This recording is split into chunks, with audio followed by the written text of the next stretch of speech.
बड़ी खबर छोटमलपुर से है, जहां 26 जनवरी गणतंत्र दिवस के अवसर पर मदरसा दारुल कुरान सरदाहेड़ी में तिरंगा फहराने का कार्यक्रम किया गया, जिसमें समाज सेवी राब सफदर ने बताया है कि भारतीय संविधान 26 जनवरी 1950 को लागू हुआ था और तब से हम सब इन दिन को गणतंत्र दिवस के रूप में मनाते हैं। और जब हमारा देश 15 अगस्त 1947 को अंग्रेजी हुकूमत से आज़ाद हुआ था तो उस समय भारत के पास अपना कोई संविधान नहीं था। बाद में डॉक्टर भीमराव अंबेडकर के नेतृत्व में भारतीय संविधान का मसौदा तैयार किया गया था। संविधान लागू होने पर शहीदों के बलिदान को याद किया जाता है। मैं सभी देशवासियों को 75वें गणतंत्र दिवस को बधाई देता हूं। इस अवसर पर मौलाना आरिफ नदवी, राव इंतजार राव, नसीम राव, सफिया जाहिद, मुस्तकीम मलिक, कारी दौलत हुसैन, नईम हारून आदि लोग शामिल हुए। ब्यूरो रिपोर्ट छुटमलपुर से अमन के सिपाही।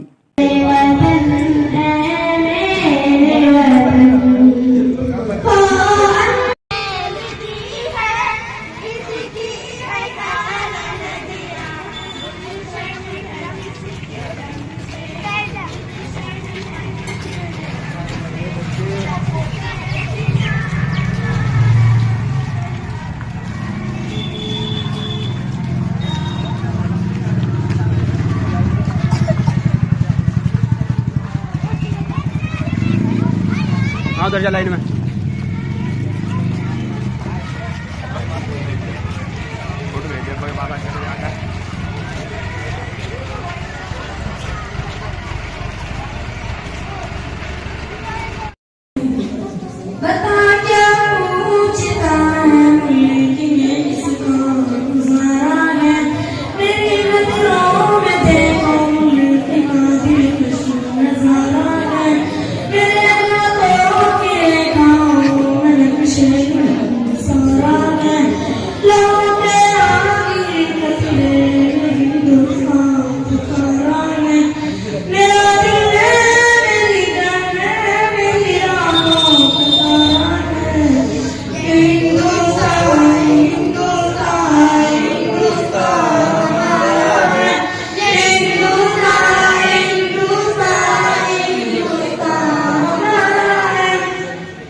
इसी को देख करके, यहाँ की ईमानदारी को देख करके अंग्रेज के दिल के अंदर सरकशी सूझी।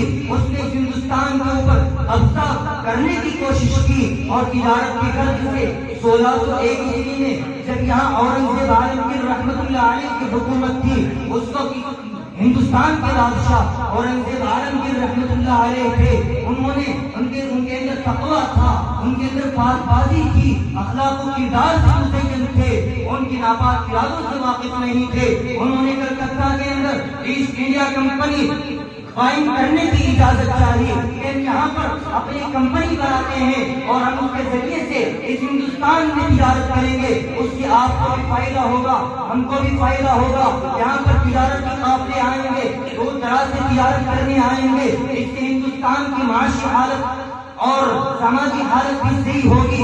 ये सोचकर इस फायदे को सोचकर औरंगजेब आलमगीर ने उनको तिजारत करने की इजाजत दे दी। लेकिन जब औरंगजेब का इंतकाल हुआ तो इन मक्कारों और अय्यारों के ज़हन के अंदर पहले से साजिश रची हुई थी। अब वो साजिश मंजर आम पर आ गई और इन्होंने उस कंपनी को जो सिर्फ तिजारत की गर्ज से कायम की गई थी, उसको इन्होंने फौजी अड्डा करार देकर वहाँ अंग्रेज लोगों